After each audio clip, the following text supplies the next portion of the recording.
சுவைத்தவர் நெஞ்சுமெல்லாம் சமைத்தவர் நிலைத்திட உங்கள் சமையலில் MVM strong கட்டு பெருங்காயம். கோதுமை பீர்னு அறிமுகப்படுத்த போறோம்னு சொன்னாங்க. இவ்வளவு பிரச்சனைகள்லாம் நடந்தது. ஆனா இப்ப எடுக்கக்கூடிய இந்த ஸ்டாண்டு தான் நமக்கு கேள்வி ஆகுது. ஏன்னா தேர்தல் வேற நெருங்குது. இப்ப நம்ம 1+1 2ன்னு தான் நம்ம கணக்கு போட வேண்டியது இருக்கு. நீங்க எந்த அடிப்படையில் அதிமுகவை கொண்டு அவங்க என்ன உறுதி கொடுத்தாங்களா? மது விலக்கை கொண்டுட்டு வருவோம் அப்படின்னு சொன்னாங்களா? இல்ல எந்த இடத்துல அவங்க இதுக்கு ஸ்டாண்ட் நின்றுருக்காங்க நீங்க அவங்களுக்கு அழைப்பு விடுக்கிறதுக்கு? இப்போ நீங்க நேரடியா கேட்குற கேள்வி என்ன, அடுத்த எலெக்ஷன்ல கூட்டணிக்காக இப்படி ஒரு அச்சாரம் போட்டு வைக்கிறீங்க அப்படின்னு கேட்க வரீங்க. அதிமுகவை அழைப்பு விடுக்கிறாங்க. இந்த மாநாட்டுல போய் அதிமுக என்ன பேசுவாங்க? என்ன பேசுவீங்க நீங்க? ஏங்க நான் பேச விடுங்க. நீங்க பேசும்போது நான் ஒரு பொறுமையா கேட்டுட்டு இருந்தேன். Periyar Maniamma Institute of Science and Technology, Tanjavur. Aerospace Engineering with specialization in unmanned aerial vehicle. Minnambalam நேயர்களுக்கு வணக்கம். விடுதலை சிறுத்தைகள் கட்சியுடைய மகளிர் அணி சார்பில் போதை மற்றும் மது ஒழிப்பு மாநாடு நடைபெற இருக்கிறது என்ற அறிவிப்பை செய்திருந்தார் விடுதலை சிறுத்தைகள் கட்சியுடைய தலைவர் தொல் திருமாவளவன் அவர்கள். அந்த மாநாட்டுக்கு அதிமுகவுக்கும் அழைப்பு விடுத்ததுதான் தற்போது பேசு பொருளாக மாறியிருக்கிறது. அது தேர்தல் நிலைப்பாடு கிடையாது அப்படின்னு திருமாவர்கள் சொன்னா கூட இது எதற்காக அதிமுகவை அழைக்க வேண்டும் அப்படிங்கிற ஒரு கேள்வியும் அரசியல் வட்டாரத்தில் பரபரப்பாக பேசப்படுகிறது. ஆக கூட்டணி மாறுவதற்கான வாய்ப்புகள் இருக்கா? இது ஒரு புதிய கூட்டணி அச்சாரமா? இந்த அழைப்பே மாநாட்டுக்கானதா கூட்டணிக்கானதா? அடுத்தடுத்த கட்டங்கள் என்ன காட்சிகள் எல்லாம் மாறப்போகிறது போன்ற பல கேள்விகளை உள்ளடக்கி இன்று விவாதிக்க இருக்கின்றோம். விருந்தினர்களாக நமது அரங்கத்திற்கு வந்திருக்கிறார்கள் விடுதலை சிறுத்தைகள் கட்சியின் துணை பொதுச் செயலாளர் திரு கௌதம சன்னா அவர்கள், அரசியல் விமர்சகர் திரு கலை அவர்கள் மற்றும் எழுத்தாளர் திரு புதுமடம் ஹலீம் அவர்கள். விருந்தினர்களுக்கு வணக்கம். முதல் கேள்வியை கௌதம சன்னா அவர்களிடமிருந்தே ஆரம்பிக்கிறேன். இந்த திடீர் மாநாடு எதற்காக? இத்தனை நாள் தெரியும் இல்லையா, மதுவினாலையும் போதையினாலையும் எவ்வளவோ பிரச்சனைகள் நடந்தது. இதை பற்றி எதிர்கட்சிகள் எல்லாமே பேசிட்டு இருந்தாங்க, நீங்க கூட அதெல்லாம் பேசிட்டு இருந்தீங்க. இந்த மாநாடு அப்படிங்கறத இதை எப்படி எடுத்துக்கிறது? இல்ல, மாநாடு என்பது ஒரு முத்தாய்ப்பான ஒரு விஷயம் தான். அது திடீர் மாநாடு அப்படின்னு எல்லாம் இல்லை, நீண்ட காலமாக திட்டமிடப்பட்டது தான். ஏற்கனவே திமுக ஆட்சிக்கு வருவதற்கு முன்பே தமிழகம் முழுவதும் மது எதிர்ப்புக்கு இயக்கம் தமிழ்நாடு முழுவதும் நடந்தது. அப்போ சசி பெருமாள் கன்னியாகுமரியில் டவரில் உச்சியிலிருந்து இறந்ததெல்லாம் தெரியும். அந்த போராட்டத்திலலாம் கூட விடுதலை சிறுத்தைகள் ரொம்ப வலுவாக பங்கேற்றோம். தலைவர் அவர்கள் பல இடத்துல அதை பற்றி பேசியிருக்காரு. பல கூட்டங்களில் பல போராட்டங்கள் அவரே நேரடியாக பங்கேற்றிருக்காரு. ஸோ மது ஒழிப்பு போதை ஒழிப்பு பற்றி பேசுவது என்பது விடுதலை சிறுத்தைகளுக்கு புதிதல்ல. பல கூட்டங்களில் அவர் நேரடியாகவே தொண்டர்களுக்கே கூட அவர் சொல்லுவார், நீங்கள் யாரும் மது அருந்தக்கூடாது, அப்படி உறுதிமொழி எடுத்துக்கணும். இந்த முறை என்னுடைய பிறந்தநாள் உறுதிமொழியாக கட்சியில் இருக்கக்கூடிய தோழர்கள் யாரும் மது அருந்தக்கூடாது அப்படின்ற உறுதிமொழியெல்லாம் கொடுத்தார், எடுக்க சொன்னார். ஸோ விடுதலை சிறுத்தைகளை பொறுத்தவரையும் மதுவுக்கு எதிரான ஒரு போராட்டம். ஏன்னா அதிகமாக பாதிக்கப்படுவது தலித் மற்றும் பிற்படுத்தப்பட்ட மக்கள் தான் குடியினாலையும் போதையினாலும் பாதிக்கப்படுறாங்க. அதனால் இந்த மக்களை நல்வழிப்படுத்த வேண்டிய பொறுப்பு ஒரு நல்ல தலைவனுக்கு இருக்குது. அந்த அடிப்படையில் தான் அவர் தொடர்ந்து பேசிக்கிட்டே வர்றாரு.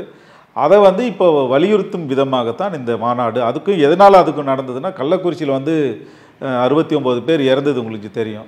அதுக்கு போன வருஷம் முன்னாடி அதே போல் 14 பேருக்கு மேலே இறந்ததெல்லாம் உங்களுக்கு தெரியும். அதனுடைய தொடர்ச்சியாக அந்த 69 பேர் இறந்த அந்த இறப்பில் நேரடியாக அங்கேயே போய் தங்கி அந்த 3 நாட்கள் ஒவ்வொரு குடும்பத்தையும் சந்தித்து அவர்களுக்கு ஆறுதல் சொல்லிட்டு வந்தார் தலைவர் திருமாவர்கள். ஸோ அதனுடைய தொடர்ச்சியாக அது அவர் ரொம்ப மனசை பாதிச்சிருச்சு. கள்ளச்சாராயத்தின் மூலமாக இத்தனை பேர் செத்தாங்க அப்படின்னா, நல்ல சாராயத்தின் மூலமாக யாரும் சாவாமலாம் இருக்க மாட்டாங்க. அதனால் மதுவே மக்களுக்கு எதிரானது, மனித குலத்திற்கே எதிரானது என்கின்ற அடிப்படையில் தான் அவர் இந்த மாநாட்டை அறிவிச்சிருக்காரு. அதுதான் திடீர் என்று அறிவிக்கவில்லை. இல்லை, இலக்கு நிர்ணயித்தது திமுக அரசு. அப்படியெல்லாம் டாஸ்மாக் விற்பனை இருந்தது, கோதுமை பீர்னு அறிமுகப்படுத்த போறோம்னு சொன்னாங்க. இவ்வளவு பிரச்சனைகள்லாம் நடந்தது. ஆனா இப்ப எடுக்கக்கூடிய இந்த ஸ்டாண்டு தான் நமக்கு கேள்வி ஆகுது. அப்ப தலித் பட்டியலின மக்களுடைய அந்த வாக்குகளை அந்த உறுதி செய்யக்கூடிய விதமாக இந்த முடிவை எடுத்திருக்கிறாரா? ஏன்னா தேர்தல் வேற நெருங்குது. இப்ப நம்ம 1+1 2ன்னு தான் நம்ம கணக்கு போட வேண்டியது இருக்கு. அப்பெல்லாம் பண்ணாம இப்ப நடந்திருக்கிறோம், இப்ப சாவு நடந்திருக்குன்னு ஏதோ புதுசா நடந்த மாதிரி இப்போ ஒரு மாநாடு, அதுவும் அதிமுகவுக்கு அழைப்புங்கும் போது தான் அது ஒரு பேசுபொருள். இப்போ போன வருஷம் திருச்சியில் பெரிய மாநாடு நடத்தணும். பல லட்சம் பேர் கலந்துக்கிட்ட மாநாடு. அந்த திருச்சி ஹைவே முழுவதுமே வந்து பிளாக் பண்ணுற அளவுக்கு மிகப்பெரிய மாநாடு, லட்சக்கணக்கான மக்கள் கலந்துக்கிட்டாங்க. எங்களுடைய வாக்குகளை உறுதி செய்யணும் அப்படின்னா அந்த ஒரு மாநாடே போதும். மதுவை எதிர்த்து அதன் மூலமாக வாக்குகளை உறுதி செய்யணும்ன்ற தேவை பாதிக்கப்பட்ட மக்கள் நீங்க சொன்ன மாதிரி தலித் பட்டியலின மக்கள் தான். அவங்களுக்காக நீங்க நிக்கிறீங்களா இல்லையாங்கிறத அங்க உறுதிப்படுத்தணும் இல்லையா? இல்ல, அதுதான் சொல்றேன். இது ஒரு மாவட்டத்தில் மட்டும் நடந்த ஒரு விஷயம் தான். ஆனா லட்சக்கணக்கான மக்களை கூட்டி மாநாட்டை நடத்திட்டார் தலைவர் திருமாவர்கள். ஏற்கனவே நடத்தி அதனுடைய இம்பாக்ட் அரசியலில் பெருமளவு எதிரொலிச்சது. தலித் மக்களுடைய வாக்குகள் முழுமையாக விடுதலை சிறுத்தைகள் இருக்கிறது என்கின்ற நம்பிக்கை இன்றைக்கு எல்லா கட்சிகிட்டையும் இருக்குது. தலித் மக்களுடைய வாக்குகள் மட்டும் இல்லை, பிற்படுத்தப்பட்ட மக்களுடைய வாக்குகளும் விடுதலை சிறுத்தைகளுக்கு இன்றைக்கி இருக்குது. தலைவர் திருமாவர்கள் நம்பிக்கையான ஒரு தலைவராக இன்றைக்கு உருவாக்கி இருக்கிறார் அப்படின்ற விஷயம் வந்து பரவலாக விவாதிக்கப்படுற விஷயம், ஏற்றுக்கொள்ளப்பட்ட விஷயம். அந்த அடிப்படையில் கள்ளக்குறிச்சி மாவட்டத்தில் 69 பேர் இறந்தாங்க, அதனால் அவர்களை போய் பார்ப்பதால் மட்டும் வாக்கு வங்கி உறுதிப்படாது. அது வந்து ஒரு பிள்ளை வந்து பாதிக்கப்பட்டிருக்கப்போ ஒரு தாய்க்கு இருக்கக்கூடிய கரிசனையோடு தான் அவர் போயிட்டு மக்களை பார்த்தாரே தவிர இதுக்கு அரசியல் உள்நோக்கமோ வாக்கு உள்நோக்கமோ கிடையாது. அதிமுகவில் அவங்க என்னைக்கு வந்து உங்களுக்கு மது விலக்கை வந்து ஏற்றுக்கிட்டாங்க? மது விலக்கை ரத்து செய்ததே எம்ஜிஆர் அப்படிம்பாங்க. 1971 கலைஞர் அவர்கள் கொண்டு வந்தாங்க. 1981 இது ரத்து செய்யப்படும் போது அப்போ இருக்க உங்களுக்கு தெரியாதது கிடையாது. இளைய பெருமாள் ஐயா வந்து அப்போ சொன்னாங்க, அப்போ நீங்கள் வந்து எதிர்த்தீங்க எம்ஜிஆர் கலைஞர் கொண்டு வரும்போது, இப்போ மட்டும் எந்த அடிப்படையில் கொண்டு வர்றீங்க, இது பாவம் இல்லையான்னு கேட்டவர். அப்படி இருக்கிறப்ப நீங்கள் எந்த அடிப்படையில் அதிமுகவை கொண்டு அவங்க என்ன உறுதி கொடுத்தாங்களா? மது விலக்கை கொண்டுட்டு வருவோம் அப்படின்னு சொன்னாங்களா? இல்லை எந்த இடத்துல அவங்க வந்து இதுக்கு ஸ்டாண்ட் நின்றுருக்காங்க நீங்க அவங்களுக்கு அழைப்பு விடுக்கிறதுக்கு? இவங்க இதில் நீங்கள் பார்த்தீங்கன்னா எல்லா கட்சிகளுக்குமான வந்து ஒரு செய்தியாளர் கேட்ட கேள்விக்கான ஒரு பதில் தான் அது. தலைவர் இல்லை அதுதான் அவரே வந்து நாங்கள் எல்லா கட்சிகளும் வந்து இந்த கட்சியை கூப்பிட போகிறோம் அந்த கட்சியை கூப்பிட போகிறோம்னு சொல்லிட்டு ஒரு லிஸ்ட்டை அவர் முதல்ல சொல்லலை. செய்தியாளர்கள் கேட்கின்ற கேள்விக்கு பதில் சொல்லும்போது மரியாதையாக அதுக்கு பதில் சொல்லி தான் ஆகணும். ஏன்னா எல்லா கட்சியிலும் கூப்பிடுற மாதிரி நீங்கள் அதிமுகவையும் கூப்பிடுவீங்களான்னு கேட்கப்படுகின்ற கேள்விக்கு நிச்சயமாக அப்படி ஒரு வாய்ப்பு இருந்தால் கூப்பிடுவோம் அப்படின்னு அவர் சொல்கிறாரு. அடுத்த கேள்வி இன்றைக்கி அவருக்கு பேட்டி கொடுத்ததில் கூட சொல்கிறாங்க, நீங்கள் வந்து பிஜேபி பாமகலாம் கூப்பிடுவீங்களா அப்படின்னு கேட்கும்போது 2 கட்சியும் நாங்கள் உறுதியாக கூப்பிட மாட்டோம் அப்படின்னு சொல்லிட்டார். ஏன்னா பாட்டாளி மக்கள் கட்சியையும் பாஜகவையும் கூப்பிடக்கூடாதுன்றது கொள்கை முடிவு. ஒரு கட்சி மதவாத கட்சி, இன்னொன்று சாதியவாத கட்சி. இந்த 2 கட்சிகளும் சமூகத்திற்கு எதிரான கட்சி அப்படின்ற நிலைப்பாட்டில் தலைவர் இருக்கார், விடுதலை சிறுத்தைகள் இருக்கிறோம். அந்த நிலைப்பாட்டில் உறுதியாக இன்றைக்கும் இருக்கிறதால அந்த கட்சிகளுக்கு நாங்கள் அழைப்பு விடுக்க மாட்டோம் அப்படின்னு சொல்லிட்டாரு. இப்போ இன்றைக்கி விஜய் கூட அழைக்கப்படலாம் அப்படின்ற ஒரு செய்தியும் வந்திருக்குது. ஸோ அப்படி பரவலான ஒரு மதுவுக்கு எதிரான தீமை, மதுவுக்கு எதிரான போராட்டத்தை வந்து எல்லோரும் வந்து பங்கெடுக்க வேண்டும் என்கின்ற நல்லெண்ணத்தின் அடிப்படையில் தான் அப்படி ஒரு அழைப்பே தவிர வேற ஒரு அரசியல் உள்நோக்கத்துக்கு இதுக்கு நம்ம சுருக்கமா இது சொல்லுங்க. இப்ப நீங்க பொது பிரச்சனைங்கிற முறையில தான் நாங்க அணுகிறோம், அந்த அடிப்படையில தான் அதிமுகவை அழைக்கிறோம் அப்படின்னா சாதி மதம்லாம் தள்ளுங்க, மது ஒழிப்புக்கு பாமக ஆரம்பம் முதலாகவே குரல் கொடுத்து வருது. அப்போ பொது பிரச்சனைங்கிற அடிப்படையில நீங்க அங்க வந்து பாமகவே அழைக்கணும்ல, அதை விட்டுட்டு அங்க சாதி மதத்தை கொண்டு வர்றீங்க, அப்புறம் அதிமுகவை சேர்த்துக்கிறீங்கன்னா இங்கேயே ஏதோ ஒரு கணக்குப்படி தான் நடக்கிற மாதிரி இல்லையா? இல்லை, அதாவது இப்போ நீங்கள் நேரடியாக கேட்குற கேள்வி என்ன, அடுத்த எலெக்ஷனில் கூட்டணிக்காக இப்படி ஒரு அச்சாரம் போட்டு வைக்கிறீங்க அப்படின்னு கேட்க வரீங்க. நான் என்ன சொல்கிறேன்னா, அரசியல் கணக்குகள் எப்போ வேணும்னா மாறலாம். அதில் வந்து எதுக்குமே வந்து ஒரு இதுதான் இறுதி அப்படின்னு முடிவு நாம் சொல்ல முடியாது. ஆனால் இன்ன வரைக்கும் திமுக கூட்டணி என்பது உறுதியாக இருக்கிறது. அதில் எந்த விதமான உரசலும் இல்லை, ஊசலாட்டமும் இல்லைன்றதை தலைவர் திருமாவர்கள் தெளிவாக விளக்கிக்கிட்டே இருக்கிறாரு. அதனால் இது மக்கள் நலன் அடிப்படையிலான ஒரு அழைப்பே தவிர தேர்தல் அடிப்படையிலான ஒரு அழைப்பு இல்லை. சரி, கலை அவர்கள்ட்ட அப்ப கூட்டணி மாறலாம், சூழல் எப்படி வேணாலும் மாறலாம், இப்ப திமுக கூட்டணியில உறுதியா இருக்கின்றோம், இதுதான் அவங்களுடைய நிலைப்பாடாக இருக்கு. இப்ப அதிமுகவுடைய அழைப்பு அப்படிங்கிறத அதிமுக எப்படி எடுத்துக்கொள்ளும்? அதை இல்லை, திருமாவளவன் அவர்கள் தொடர்ந்து சொல்லிட்டு இருந்தா கூட இது தொடர்பான பேட்டியில் பேசும்போது என்ன சொல்லியிருக்காருன்னா, இது அரசியல் ஒரு போராட்டம் இல்லை, மாநாடு அல்ல, அரசியல் சார்ந்த ஒரு மாநாடு அல்ல, இதில் அரசியல் இல்லை, ஆனால் கூட்டணி என்பது தேர்தல் நேரத்தில் முடிவு செய்யப்படும்னு சொல்லியிருக்காரு. இதுலேயும் சொல்லியிருக்காரு. ஸோ அதில் கொஞ்சம் வேறுபட்ட கருத்து ஒன்று வந்திருக்குது. நீங்கள் சொன்னீங்க பாமக பாஜக, அவர் என்ன சொல்கிறாருன்னா அதுக்கு பதில் அவர் கரெக்டாக சொல்லிட்டார். மதுவை விட ரொம்ப மோசமானது ஜாதியமும் மதவாதமும், அதனால் நாங்கள் அவங்கள கூட மாட்டோம் சொல்லிட்டார். மதுவை அவங்க எதிர்க்கலாம், பட் இந்த ஜாதியமும் மதவாதமும் மதுவை விட மோசமானது, கொடியது, அதனால் அவங்கள கூட மாட்டேன்னு சொல்லியிருக்காரு பேட்டியில். இல்லை அப்போ எப்படி நீங்கள் பிரித்து பார்க்குறீங்க? விசிக பொது தளத்தில் இருக்குது, பாமக சாதிய அரசியலுக்குள்ளே இருக்குது அப்படின்னு பிரித்து பார்க்குறதா? இல்லை, விசிக வந்து நீங்கள் ஒரு தாழ்த்தப்பட்ட பட்டியலின மக்களுக்காக நடத்தப்படுற இயக்கத்தை அம்பேத்கர்லேருந்து நீங்கள் அதை வந்து ஜாதி சாயம் பூசிட முடியாது. அவங்களுக்கு அது அடிப்படை தேவை. அது அடித்தட்டில் இருக்கிறாங்க. அந்த மக்கள் போராட வேண்டிய அவசியம் இருக்குது. அவங்க போராடி தான் மேலே வர முடியும். அதுக்கு அவங்களுக்கு ஒரு இயக்கம் தேவைப்படுது. அது ஜாதிய சாயம் பூசவே முடியாது. ஆனால் மற்ற ஆதிக்க ஜாதிகளுக்கு ஒரு கட்சி தேவையில்லை. ஆதிக்க ஜாதிகள் அவங்க ஆதிக்கம் செலுத்திட்டு இருக்கிறாங்க. அவங்களுக்கு ஒரு ஜாதி தேவையில்லை, கட்சி தேவையில்லை. அதனால் அதுக்கு இதுக்கு வித்தியாசம் பார்க்கணும், பொதுமையில் பார்க்க முடியாது. இன்னொன்று நான் என்ன சொல்கிறேன், இப்போ இந்த மது ஒழிப்பு விஷயத்தில் திமுகவின் நிலைப்பாடு எப்பயுமே கான்ஸ்டண்ட்டாக இருந்ததில்லை. ஒரு இடத்துல கருப்பு பேட்ஜ் அணிந்து கருப்பு பலூன் விட்டு அதிமுக ஆட்சியில் மது விலக்கை அமுல்படுத்தணும்னு சொன்னாங்க. அதுக்கடுத்து இப்போ என்ன பண்ணுறாங்க, நாங்கள் முதல்ல ஒரு தேர்தல் அறிக்கையில் 2016 ஆட்சிக்கு வர முடியாத கட்டத்தில் மதுவை ஒழிப்போம், பூர்ண மது விலக்கு கொண்டு வருவோம் சொன்னாங்க. இப்போ கடந்த இதில் வாக்குறுதி என்ன கொடுத்துருக்குறாங்க, படிப்படியாக குறைப்போம்னு சொல்லியிருக்காங்க. ஆனால் படிப்படியாக கூட்டிகிட்டு இருக்கிறாங்க. சரி, அதிமுக இதுக்கு என்ன விலக்கா? அதிமுக இப்ப நீங்க சொல்ற விஷயத்துக்கெல்லாம் அதிமுக தள்ளி நிக்குது, நாங்க மது விலக்க கொண்டு வருவோம்னு அவங்க சொல்றாங்க. அதிமுகவை அழைப்பு விடுக்கிறாங்க. இந்த மாநாட்டுல போய் அதிமுக என்ன பேசுவாங்க, என்ன பேசுவீங்க நீங்க? அதெல்லாம் சிக்கலான விஷயங்கள் இருக்குது ஏராளமா. அவங்க கொள்கையை முழுமையா மாற்றணும், ரீவாம்ப் பண்ணாதான் பேச முடியும். அது வேற விஷயம். அவங்க இன்னும் போய் கலந்துக்கிறது ஒரே தட்டுல தானே வச்சு பார்க்க வேண்டியது இருக்கு. திமுக அதிமுகவை அதுல என்ன கூட வச்சு பாக்குறீங்க? நீங்க ஒரே தட்டுல வச்சு பார்க்க முடியாது. அதிமுக நாங்கள் மது கடைகளை படிப்படியாக மூடுவோம் சொன்னது செஞ்சுக்கிட்டே இருந்தாங்க, வரிசையாக மூடிக்கிட்டே இருந்தாங்க. அவங்க எக்ஸ்பாண்ட் பண்ணுறதுக்கு, சேல்ஸை எக்ஸ்பாண்ட் பண்ணுறதுக்கு, டிஸ்ட்ரிபியூஷன் நெட்வொர்க்கை பரவலாக்குறதுக்கு எந்த முயற்சியும் செய்யலை. ஆனால் திமுக தொடர்ந்து ஆட்சிக்கு வந்த பிறகு செஞ்சாங்க, தொடர்ந்து செஞ்சிட்டே இருந்தாங்க. அதுக்கு திருமண விழாக்களில் கொடுக்கலாங்கிற மாதிரி வந்துச்சு, விளையாட்டு அரங்குகளில் கொடுக்கலான்னு சொல்லி அப்படிலாம் வந்த பிறகு எதிர்ப்பு வந்தவுடனே அது பின்வாங்கிக்கிட்டாங்க.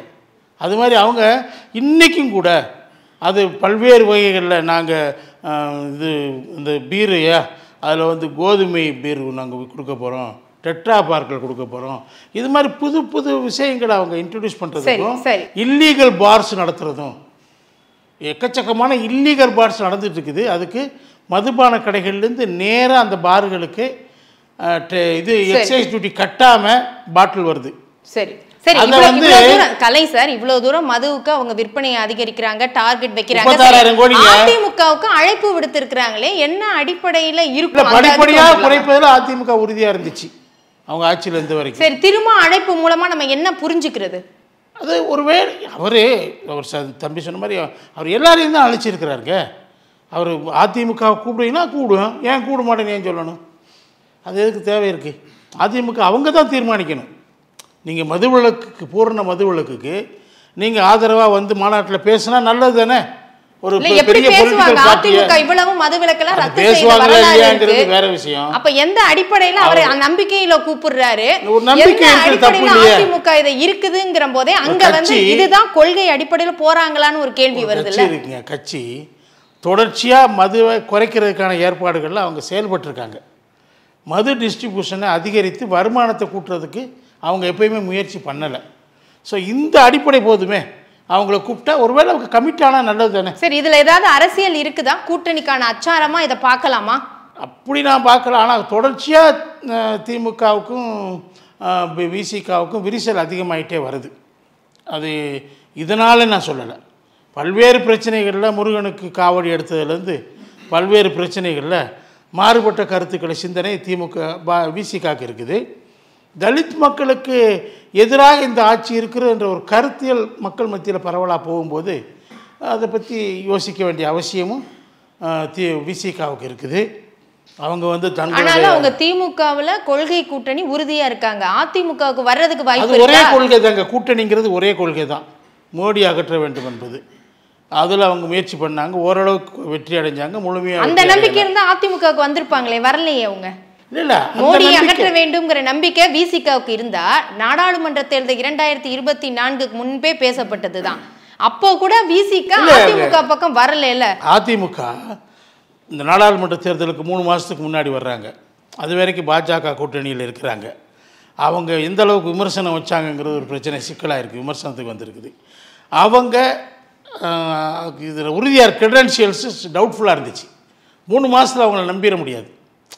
அவங்க திரும்பவும் அங்கிட்டே போயிடுவாங்களோங்கிற டவுட்ஸ் இருக்கிற நேரத்தில் எப்படி அவங்களோட சேர முடியும்? இப்போ நம்பிக்கை வந்துருச்சியா? இப்போ அவங்களுக்கு நம்பிக்கை வரதுக்கு வாய்ப்பு இருக்குது. ஏன் தெரியுமா? ஏன்னா 2 வகைகள் நம்பிக்கை வந்திருக்க வாய்ப்பு இருக்குது. ஏன்னா அதிமுக அதில் உறுதியாக இருக்க தெரிஞ்சு போச்சு. இப்போ யாரும் மறுக்க முடியாது.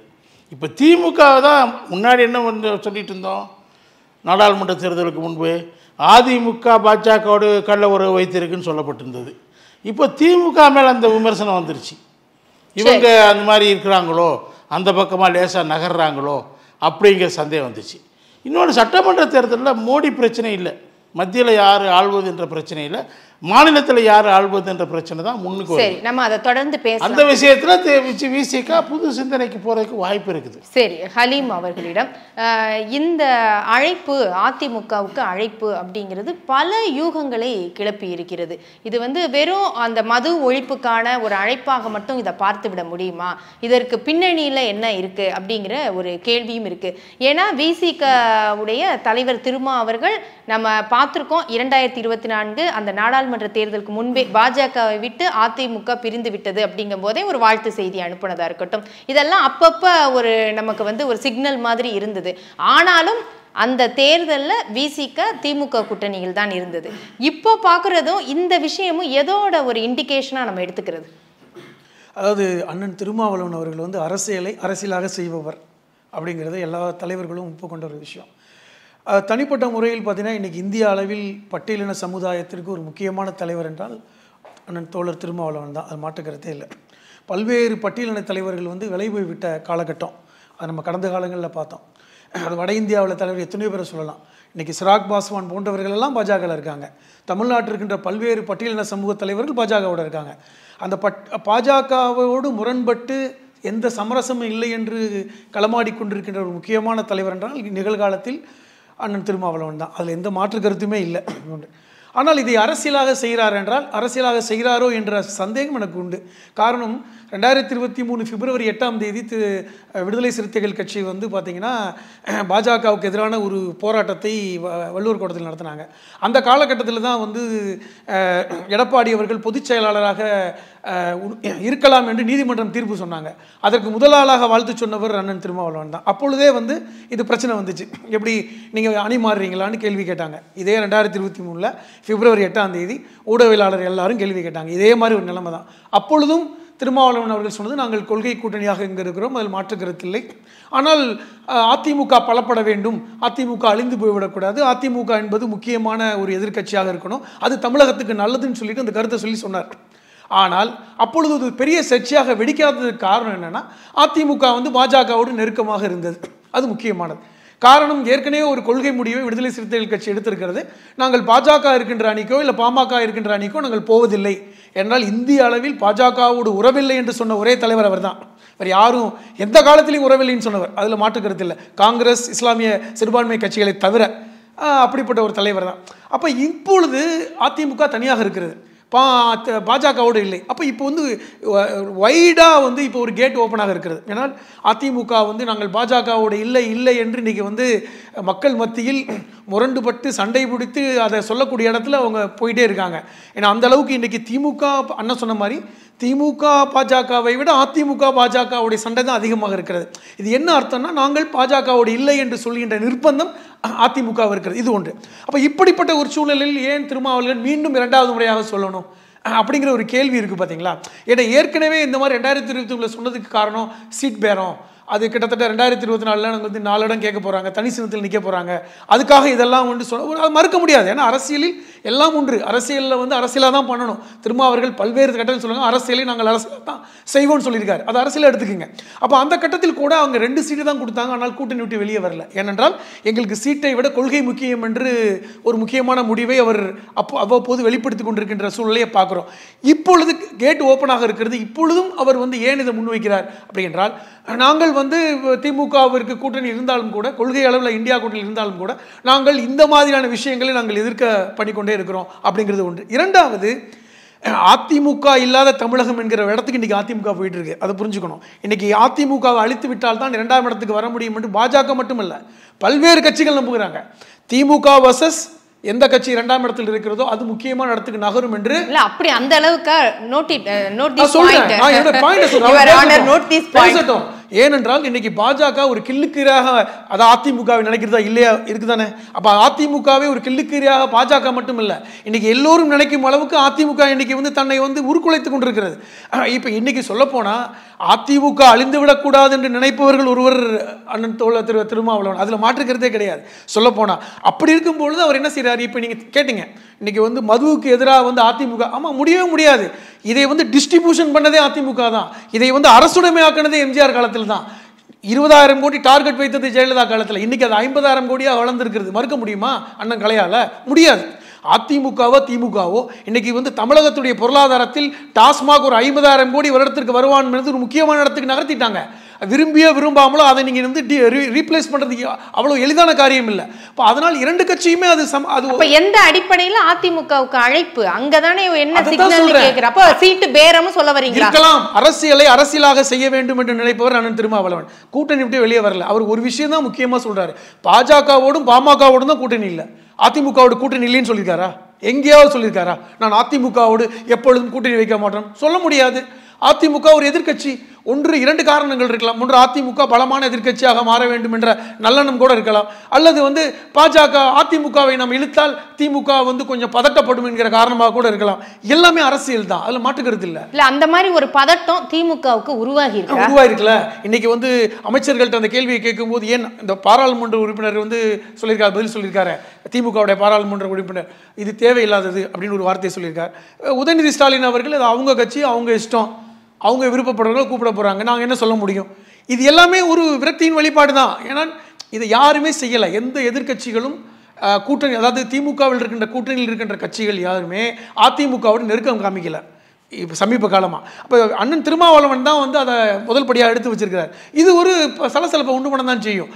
ஆனால் ஒரு விஷயத்தில் திருப்பி திருப்பி சொல்கிறார், நாங்கள் கொள்கை கூட்டணியாக இருக்கிறோம், அதில் சமரசம் கிடையாது, ஏனால் எங்களுக்கு திமுக கூட்டணியில் இருப்பது தான் சரியான சமூக நீதி அப்படிங்கிறதுல தெளிவாக இருக்கார். சரி, இப்போ திமுகவுடைய கூட்டணிக்குள்ளேயே இருந்துட்டு இந்த மது ஒழிப்பு மாநாடு அப்படிங்கிறது கட்சியை இப்போ இருக்கக்கூடிய ஆளும் அரசை எதிர்த்து தான் நடத்துறது. இந்த விஷயம் திமுகவுக்குள்ள எப்படி பிரதிபலிக்கும்?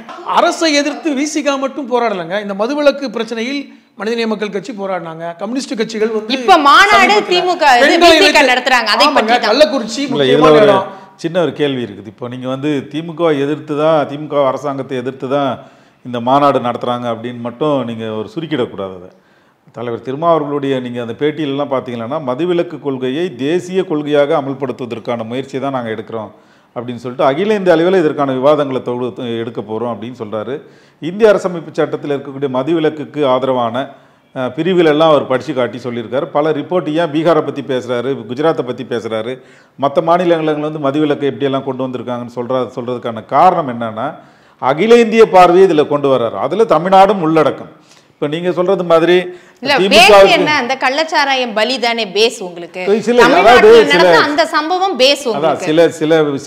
சில மூமெண்ட்டுகள் எடுக்கும்போது, இப்போது ரேப்புக்கு எதிரான கேஸ் வந்துச்சு. டெல்லியில் ஒரு சின்ன பொண்ணு வந்து ஒரு மெடிக்கல் மாணவி வந்து இப்போ பாலியல் பலாத்காரம் செய்யப்பட்ட பிறகு அதுக்கு பிறகு அவங்க இறந்தாங்க. அதுக்கு பிறகு என்ன ஆச்சு, இந்தியா முழுவதும் அதற்கு எதிரான இயக்கம் கட்டமைக்கப்பட்டுச்சு. அதனால் அந்த ஒரு சட்டமே வந்துச்சு. ஸோ அதே போல் தமிழ்நாட்டில் வந்து பார்த்திங்கன்னா சரிகாஷா கேஸ் உங்களுக்கு தெரியும். சித்ராஜ் கல்லூரி மாணவி வந்து டீஸ் பண்ணதில் அந்த பொண்ணுக்கு அடிப்பட்டதை உடனே அவங்க இறந்தாங்க. அதுக்கப்புறம் ஜெயலலிதா பீரியடில் ஈவ்டீசிங் கேஸே வந்துச்சு அதுக்காக. ஸோ ஏதோ ஒரு சம்பவம் தான், ஏதோ ஒரு பாதிப்பு தான் எந்த தலைவர்களையும் சரி மக்களையும் சரி தூண்டுது.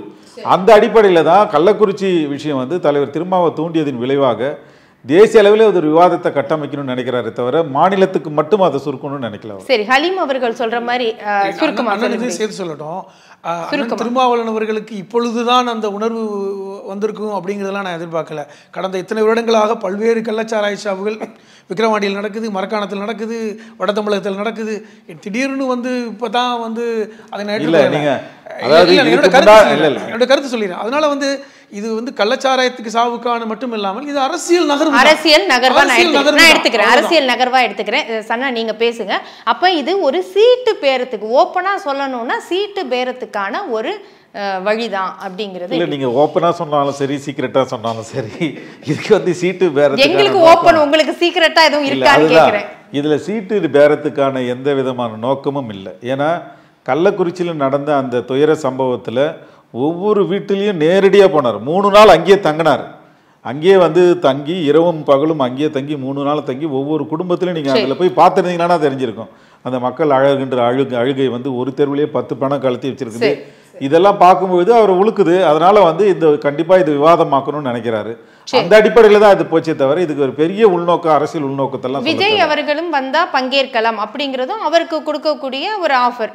ஆமா, அதிமுகவுக்கே ஒரு அழைப்பு இருக்கின்ற பொழுது விஜய்க்கு அழைக்க மாட்டோமே. நான் தமிழ்நாட்டில் பாஜக, பாட்டாளி மக்கள் கட்சியை தவிர மீதி அத்தனை கட்சிகளுக்கும் இயக்கங்களுக்கும் அழைப்பு. இன்னொரு கருத்தை சரி சரி இல்லை, நம்ம அடுத்த சுற்றுல பேசலாம்.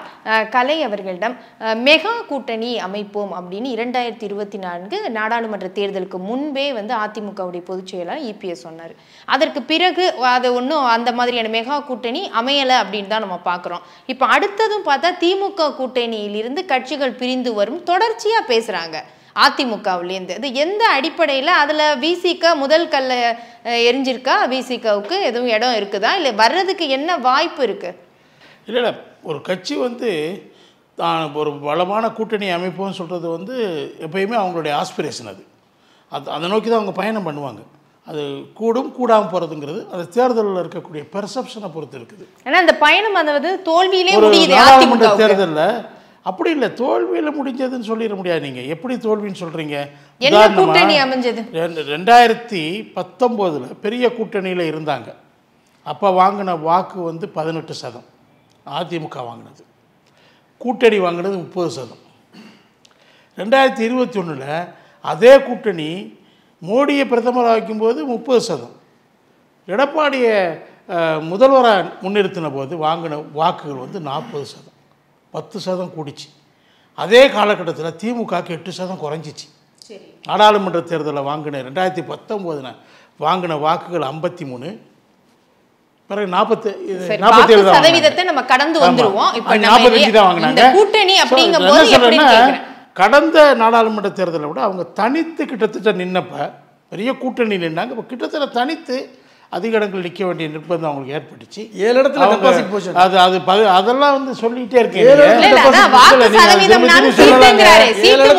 டெபாசிட் போனதெல்லாம் வந்து இந்த தேர்தல் வந்து நாடாளுமன்ற தேர்தல் பெர்செப்ஷன் பேட்டில் எங்கே இருக்குன்னா, மத்தியில் 6 ஆட்சி செய்கிறதுங்கிறதுக்கு 2 கூட்டணிகள்.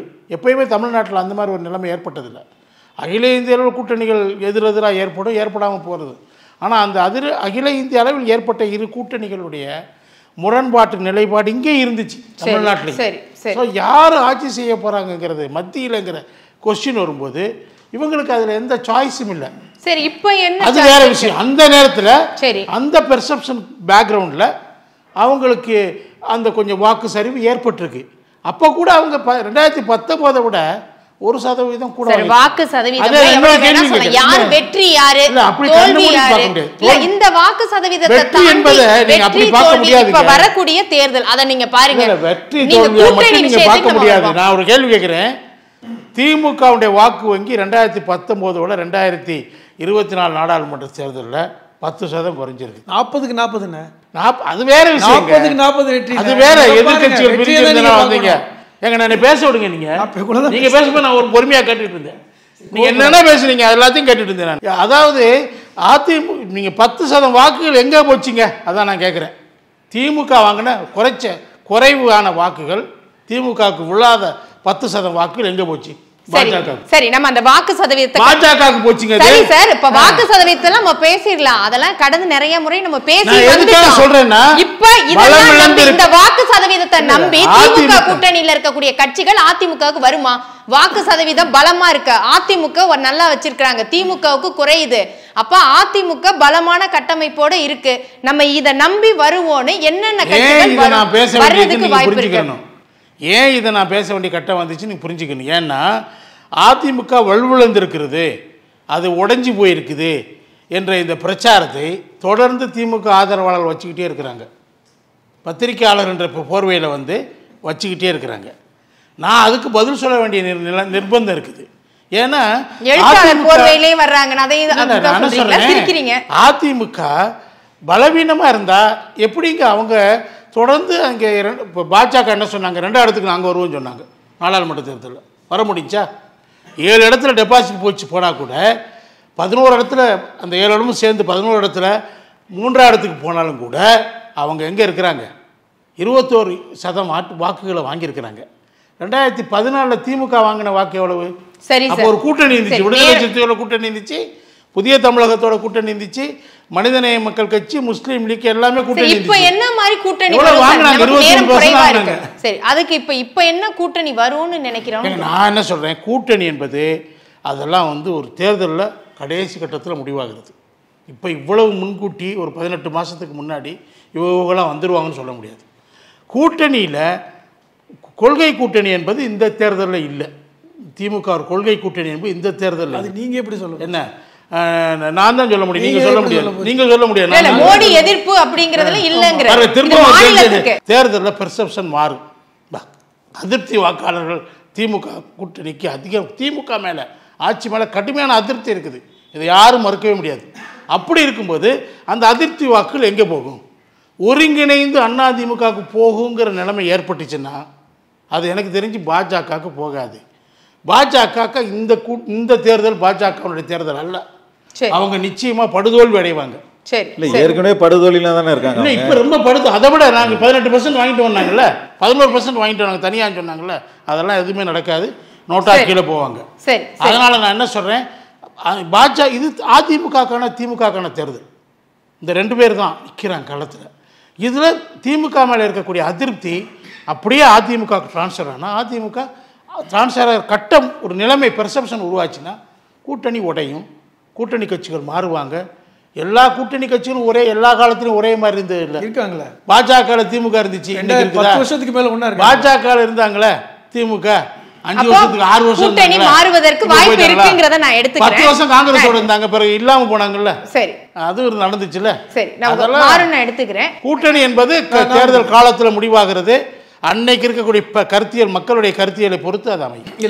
நான் எடுத்துக்கிறேன் சுருக்கமா. இல்ல சுருக்கமா இல்ல, அதாவது அதிமுகவுடைய பொதுச் செயலாளர் எடப்பாடி அவர்களிலிருந்து அண்ணன் கலை வரைக்கும் எவ்வளவு விரக்தியாக இருக்காங்கிறது இதன் மூலமாக நம்ம தெரிய வருது. என்னன்னா, நம்ம வந்து ஒரு கேள்வி கேட்டால் கூட வந்து நம்ம ஆவேசப்படுற அளவுக்கு இன்னைக்கு அவங்க விரக்தியில் இருக்காங்க. ஒன்று. இரண்டாவது, கேள்வி கேட்கலாங்க, கேளுங்கண்ணா. இல்ல நான் பேசும்போது நீங்க குறுக்க பேசுங்கன்ற உங்களுக்கு அந்த கேள்வி எனக்கு தேவையில்லைங்க. அதாவது இப்போ பொழுது பார்த்தீங்கன்னா, இப்பொழுது அதிமுக வந்து எல்லா கட்சிக்கும் ஒரு ஊறுகாயா இருக்குது, எல்லாரும் தொட்டுக்கிறாங்க. ஏன்னா அந்த மாதிரி நிலைமை தான் புரியல. எல்லா கட்சியும் அதிமுகவை தொட்டுக்கிற ஊறுகாயா இருக்கிறது, அவ்வளவுதான். யாரு வேணாலும் எடுப்பார் கைப்பிள்ளைன்னு சொல்லுவாங்கல்ல நம்ம ஊர் பக்கம், அந்த மாதிரியான நிலைமை இன்னைக்கு இருக்குது. எடப்பாடி பத்தி இவ்வளவு பெரிய கட்சி, நீங்க அதிமுக நீங்க இத எப்படி 1.5 கோடி தொண்டர்கள் எடப்பாடியை பத்தி அவ்வளவு கேவலமா பேசும்போது என்ன கொந்தளிச்சு போய் போராட்டம் நடத்திட்டாங்களா? தமிழ்நாடே பத்தி எரிஞ்சிருச்சா? அதெல்லாம் இல்லைங்க. இன்றைக்கி அதிமுக அழிந்து கொண்டிருக்கிறது. சொல்லப்போனால் அண்ணன் திருமாவளவர்கள் போன்றவர்கள்லாம் இன்றைக்கி எப்படியாவது அதிமுகவை காப்பாற்றணும், அதை ஏதாவது கொஞ்சம் உற்சாகப்படுத்தணும், அவர்கள் எதிர்க்கட்சியாக இருப்பது நாட்டுக்கு நல்லதுன்னு நினைக்கிறாங்க. அப்படி ஒரு கருத்து இருக்குது, அதுலேயும் நான் உடன்படுறேன். ஆனால் இவங்க நினைக்கிற மாதிரிலாம் கிடையாது. இவர்கள் வந்து பார்த்தீங்கன்னா இன்றைக்கி வந்து ஒரு மோசமான இடத்துக்கு போயிட்டு இருக்காங்க. மக்கள் நம்பிக்கையை இழந்து விட்டாங்க. என்னதான் தனியாக நின்றாலும் பாஜகவோட போயிடுவாங்கிற எண்ணம் வந்து மக்கள்கிட்ட இருக்குது. அந்த பயத்தின் காரணமாக தான் இன்றைக்கி அவங்க பதறாங்க.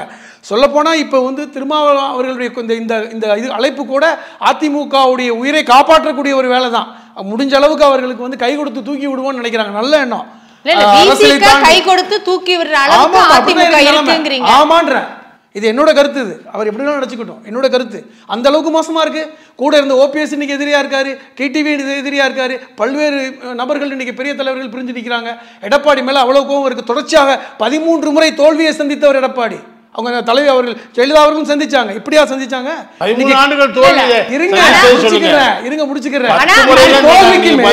இப்படி தோல்விக்கு மேல் தோல்வியை சந்தித்துக் கொண்டிருக்கின்ற எடப்பாடிக்கு இன்னைக்கு வந்து திருமாவளவனுடைய இந்த குரல் வந்து ஒரு உற்சாகத்தை கொடுத்துருக்கோம், நம்மளையும் மதிச்சு கூப்பிடுறாங்க. ஆனா ஹலீம் 2026 மாநிலத்துல நடக்கிறது. அப்ப திமுக அப்படின்னா அதுக்கு எடுத்து அதோட திமுகவுடைய அதிருப்தி எங்க போகும்?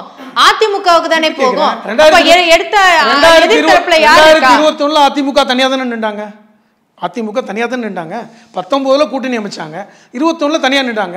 ஏன் இல்ல அவங்க கூட்டணி தானே 2021லயும் பாஜக அதே கூட்டணி தான். சரி, இப்ப அதிமுக கூட்டணி தான். இடையில எத்தனை தேர்தலையும் தோத்து போய் தான் இருக்காங்க. இப்ப 2020 பாருங்க, நீங்க அது வரைக்கும் ஒரு பேசட்டும் கலை என்ன 2026க்கு ரொம்ப நாள் பிரியுங்கிறீங்க, 1.5 வருஷம் இருக்கு. நீங்க பாருங்க, இந்த கூட்டணி சிதறாதுங்க. நான் திருப்பி சொல்றேன், இன்னைக்கு வந்து இந்தியா கூட்டணி, இன்னைக்கு வந்து தமிழ்நாட்டில் இருக்கின்ற இந்த கூட்டணி வந்து தளபதி ஸ்டாலின் அவர்கள் தலைமையில் இருக்கின்ற தமிழ்நாடு கூட்டணி வந்து எந்த பிரச்சனையும் நடக்க போறது இல்லை. ஏன்னா கிட்டத்தட்ட 10 வருஷமா அந்த கூட்டணி ஸ்ட்ராங்கா தான் இருக்கு.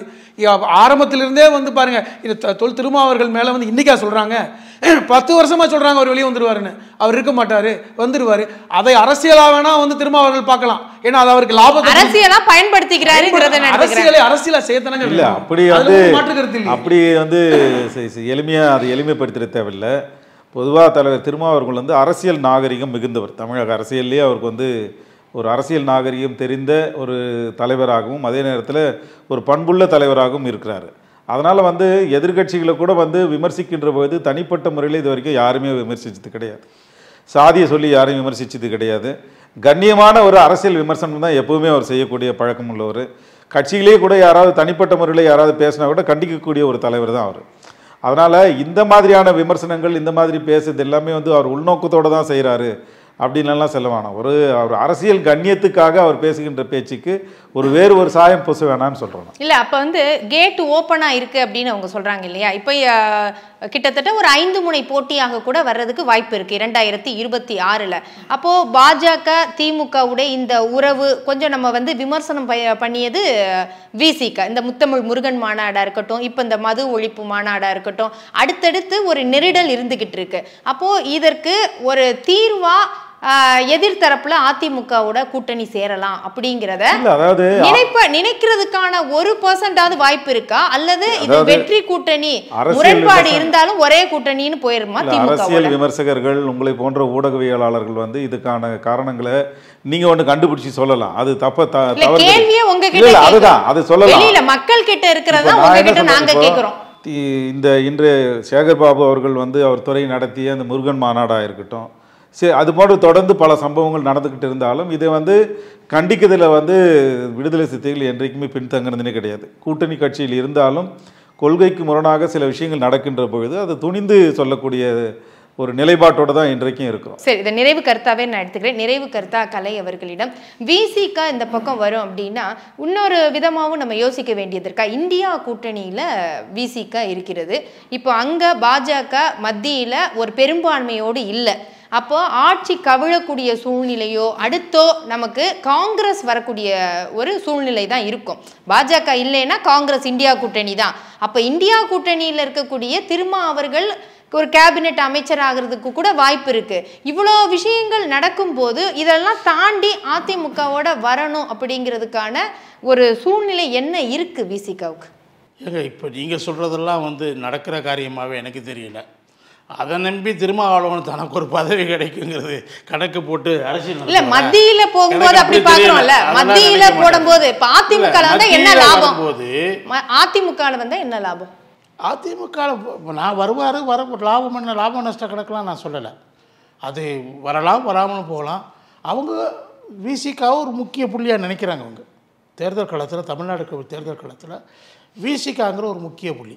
அவங்க ஏற்கனவே பாமகவோட உடைஞ்சி வந்ததுக்கு காரணமே அவங்க அதில் வந்து பெரிய அளவுக்கு பாமகவோட அவங்க உடன்படலை.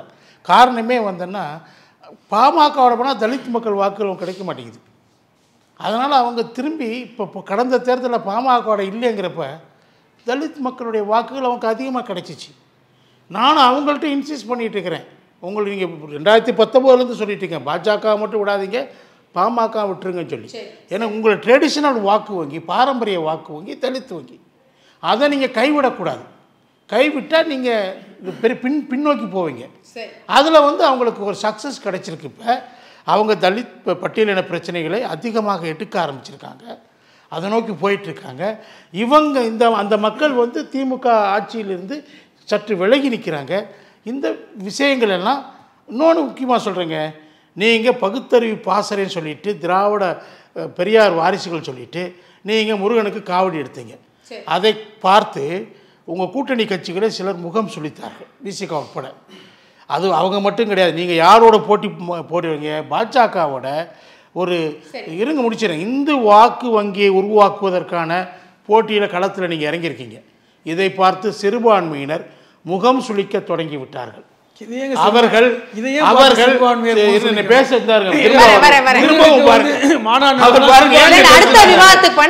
கடைசி கருத்தை சொல்லிட்டு இருக்கிறேன். அப்போ அவரு பேசிட்டு அப்ப அவருக்கு பாருங்க, அதாவது திமுக மீது திமுக மோல் ராயல் டன் தி கிங்னு சொல்லுவாங்க. அரசனை விட அரசு விசுவாசம் ஜாஸ்தி. என்ன அவருக்கு அதனால அந்த இடத்துல தான் அவர் நிற்கிறாரு. நான் என்ன சொல்றேன், அவங்க நகர ஆரம்பிச்சிருக்காங்க. அந்த நகர்வு என்பது 2026க்குள் முழுமை பெறும். சரி, இத நிறைவு கருத்தா எடுத்துக்கிறேன். மிகவும் சுருக்கமாக, நேரம் குறைவா இருக்கு. ஒரே ஒரு சொல்றேன், முருகனுக்கு நீங்க மாநாடு நடத்துறதுனால சிறுபான்மை மக்கள் முகம் சுளிப்பார்கள் என்பது வன்மையாக இல்ல பாஜகவுடன் இணக்கமாக திமுக போகுதோன்னு சிறுபான்மை முகம் சுளிப்பார்கள் எல்லாரும் ஒப்புக்கொள்ளப்பட்டவர்கள் விசிகாவும் ஒப்புக்கொள்வாங்க. அது ஒன்று. அது விசிகா ஒப்புக்கொள்ள வேற விவாதம். இல்ல எங்களுடைய நிலைப்பாடு கிளியர் பண்ணிடுறேன். இந்த முருகன் மாநாட்டில் நாங்க கண்டிச்சோம் அப்படின்னா, நீங்க மத ரீதியான விஷயங்களை நடத்துறதுல பெரிய எங்களுக்கு எதிர்ப்பு அப்படிலாம் கிடையாது. ஆனா அந்த முருகன் விஷயத்தை பள்ளிக்கூடங்கள்ல பாடமா வைப்போம்னு சொன்னீங்க. அதாவது விடுதலை சிறுத்தைகள் கட்சி தன்னை வளர்த்துக்கொள்ள இன்னைக்கு அடுத்த கட்டத்துக்கு நகர்ந்திருக்காங்க நான் பார்க்குறேன். அதனால தான் ஆந்திராலையும் கர்நாடகாவிலும் அவர்கள் கட்சியை சார்ந்து போட்டியிடுவதை பார்க்குறேன். அந்த இடத்துக்கு நகரும் பொழுது தமிழ்நாட்டில் 2ஆம் இடத்துக்கு வர வேண்டும் என்கின்ற ஆர்வம் பாஜக இருக்கிற மாதிரி அண்ணனுக்கு இருக்கிறதுல தவறு இல்லை. அதை நோக்கிய நகர்வு தான். அதனால தான் இந்த மதுவிலக்கை கூட அகில இந்திய அளவில் கொண்டுட்டு போகணுங்கிற அந்த அதிமுகவை பின்னுக்கு தள்ளிட்டு விசிக 2வது இடம் சொல்ல வரீங்க. சரி, நான் எடுத்துக்கிறேன். இது அடுத்தடுத்த விவாதங்களை கண்டிப்பா நம்ம விவாதிக்கலாம். சொல்றாருல அவர் சொல்லும்போது ரொம்ப கவனமா இருக்காரு. முதலிடத்தை குறி வைக்க கூடாது, அது நாங்க தான். 2வது குறி வச்சு சரி, நான் எடுத்துக்கிறேன். இது உங்களுடைய நிறைவு கருத்தாகவே எடுத்துக்கிறேன். விருந்தினர்களுக்கு நன்றி.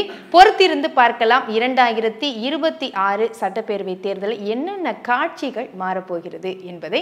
நன்றி, வணக்கம். வணக்கம். சுவைத்தவர் நெஞ்சுமெல்லாம் சமைத்தவர் நிலைத்திட உங்கள் சமையலில் MVM ஸ்ட்ராங் கட்டு பெருங்காயம். Periyar Maniamma Institute of Science and Technology, Tanjavur. Aerospace Engineering with specialization in unmanned aerial vehicle. மின்னம்பலம்.com தமிழின் முதல் மொபைல் பத்திரிகை.